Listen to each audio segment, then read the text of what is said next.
Sanibonani guys, ngiyanamukela. Kule video ngizobe ngishare i-recap yeNimba langomhla ka-2 September 2025. So, unkosikazi kaSydney stress sasemsebenzini cause uzame ukuphuva icala ngendlela engekho emthethweni by hacking i-laptop. So, she's stressed.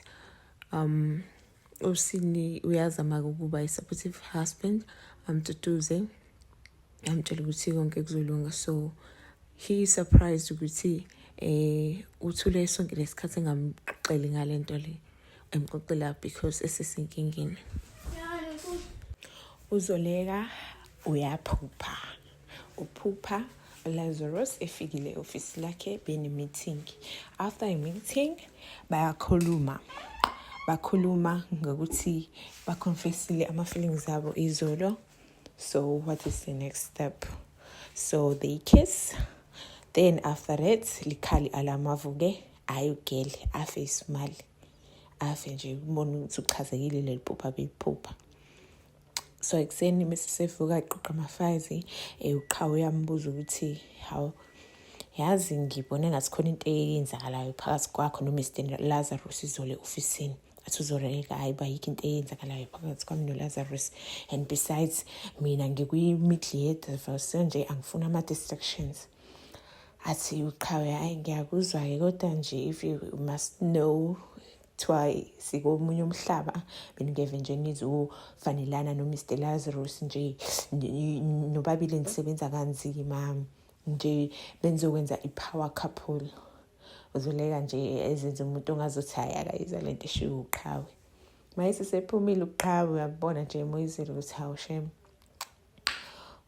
Iyamjabulisa lento ayizwayo ekhuluma uqhawe ngokuthi nawe yayibona lento leyo ukuthi benoLazarus bayafanelana. So uqhawe aphume kanjalo. Athi okay, sizobonana e-office, ngiyakuzwa ukuthi uthini, ngiyakuzwa ukuthi awuthayike into eyenzakalayo phakathi kwakho noMr Lazarus, kodwa nje uqhawe kwenza khona okwenzekayo. uLwandle ubuza ubaba wakhe ukuthi ugcine ekhulumile noma wakhe. Athi ubaba wakhe hayi ungayikhathazi khulumile noma wakho, hayi uright uma wakho. Then avuka uma kaLwandle athi uzokwenza into yakhe, usinaye ungangitshela ukuthi uya emsebenzini.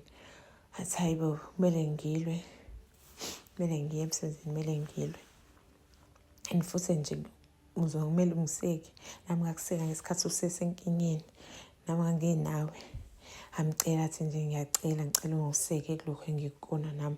Kubo bonke abantu abangaziyo uyangazi wena ukuthi ngumuntu olungile, uyazi ukuthi ngeke ngenze into embi. Lokho bengenza ngokusiza iclient lami.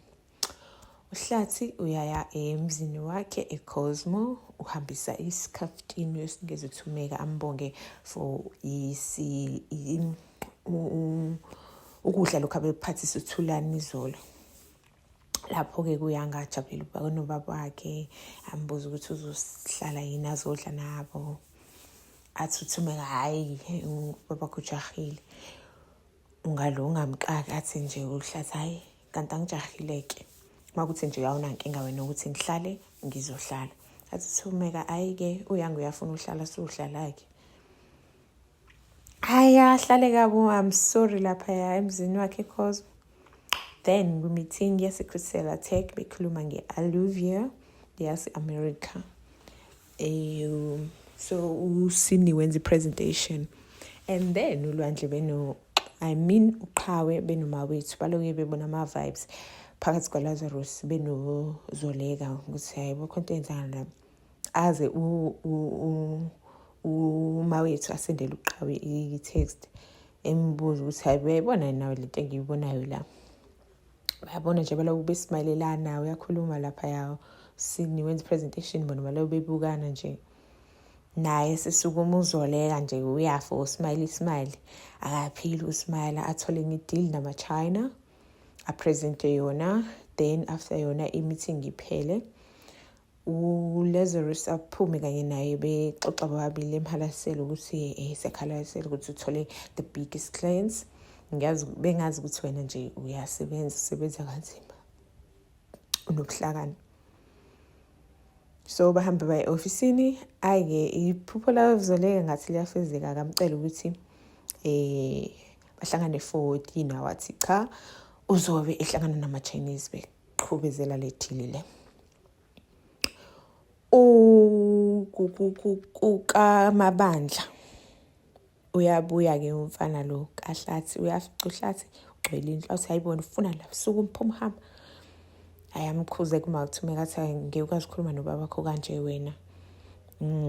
Khombisa inhlonipho, athi nje makuthi lo uyahlala la ekhaya mina ngiyaphuma ngiyahamba, ukuthi uzodla nathi ngiyaphuma ngiyahamba. Athi Thomeka make nje waqala wangadla idina la ekhaya, kusho ukuthi ubugcinile-ke ukuthi udla idina nathi la ekhaya. Hayi idina yenzeke-ke, awu akasadli uHlathi, akasadli ngathi kudala wagcina ukudla. Lapho nje kuyaxoxwa kumnandi, uThulani uyancoma, uyanga ukuthi nje inyama yakhe nje uyipheke kamnandi. Kumele astikhe nje emabhodweni. So yanga hayibo mina nje ngizoba Miss Universe nje, ngeke nje ngibo chef. So babakhe hayi-ke kulawo maphupho akho Miss Universe azokufanele umuhle nje, buhle bakho buthathe kuma wakho. Hayi likamva agxoma athi nje sibonga ukuthi ayikho into ayithathe kuwena, yonke into nje uthathe kumama. Hayi-ke asukume kuleyo moment aduba hama athi nje ngeke ngile ngihlala la ngenze ngazuthi yonke into right, ngibe ngihleli nje niphiqiphiqi.